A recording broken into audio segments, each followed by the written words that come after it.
Baughn. I'm a master gardener here in Fauquier County. I've been a master gardener since 2003, and I've recently become rather interested in the role of soil organisms with plants and especially with trees. So today I'm going to talk to you about oak decline. Oak decline is not a typical problem. It's not solely caused by an insect or insects. It is not a specific disease, and it's not simply an environmental problem. However, all of these things are usually a part of the problem of a declining, dying oak tree.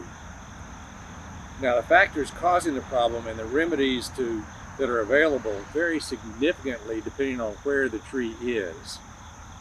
If it's in a wooded area that has not been cleared, there's not much that can be done. If it's an oak tree that someone has planted, especially in a landscape, then there's a lot more that can be done to help the tree. So that is what I'm going to concentrate on today.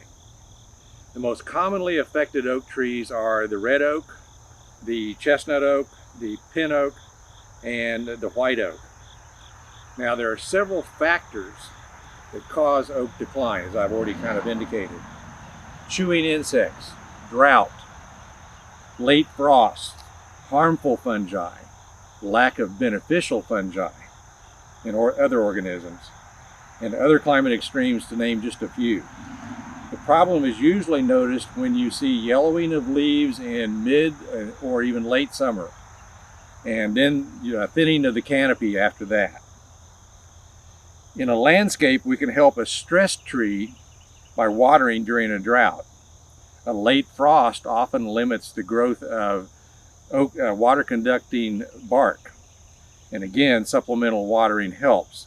So these environmental causes that can instigate oak decline can be substantially overcome. However, the most important point I want to make today is that a tree that is healthy, both above and below ground, can handle all of these problems. Based on the last 2 decades of research, it is now clear that what happens below ground is more important than the symptoms that we tend to focus on above ground. A healthy tree must have living soil organisms it would have normally in a forest, not a box of solution. And what I'm referring to there is, you go to the store, you see a problem with your tree, you go to a store, you buy a box of the solution you think. And it's usually a synthetic fertilizer, or it can be a insecticide or a fungicide. All of those things can be a problem. Again, a healthy tree must have those soil organisms, not a box of solution. The box of solution is usually, like I said, is a synthetic fertilizer. And in the early 19th century, to give you a little history, they discovered how to commercially produce in large quantities synthetic fertilizers, and it revolutionized production of food crops. Unfortunately, the devil was in the details, because we now understand that synthetic fertilizers eliminate the beneficial organisms in the soil. The last 2 decades of research into soil biota, the fungus, the bacteria, the nematodes, and other good and bad things that live in the soil has revealed a brave new world, which I could easily enjoy spending hours explaining and describing for you. But I want to boil it down today to oak decline, its role in oak decline. To put it bluntly, if you have been fertilizing with synthetic fertilizers, including tree and shrub synthetic fertilizer or common turf synthetic fertilizer, in essence, that box of solution, you've been creating a soil disaster for your oak tree. That box of solution has provided only some of the nutrients that the tree needs and provides those nutrients less efficiently. Synthetic fertilizers eliminate the very important mycorrhizal fungi. Mycorrhizal fungi are beneficial, even essential, and have a huge benefits for the tree. First, the hypha, or the roots of the fungus, are 20 times smaller than the tip of a root of a tree root. So when you have a drought, they can more efficiently find that water and other nutrients that the tree desperately needs. Second, mycorrhizal fungi has a vast network, an internet, if you will.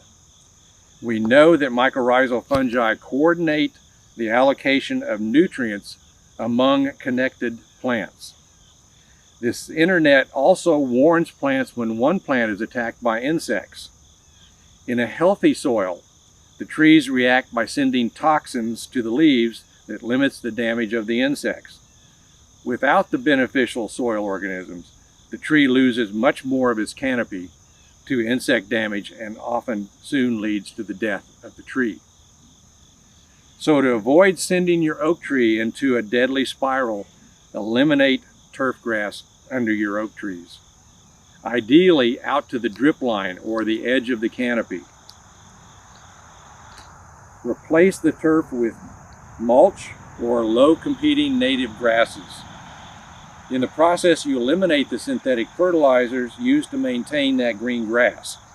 Restoring the healthy soil organisms, including the mycorrhizal fungi, will keep your oak tree healthy, even in times of drought. Going one step further, instead of applying synthetic fertilizers to win the neighborhood contest for the greenest lawn, apply a non-synthetic alternative, a compost to feed your lawn. If you feel you have to have something growing under your oak tree, email me and I'll send you a list of low competing grasses that are still attractive. Finally, there are other factors like compaction of soil, buildup of salt from ice melting compounds that can cause problems.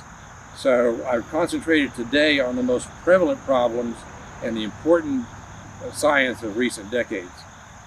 So, bottom line, contact your Extension Master Gardener help desk at the address that Lisa will be adding to this about your specific tree. To avoid missing a way you can keep your oak tree alive and thriving.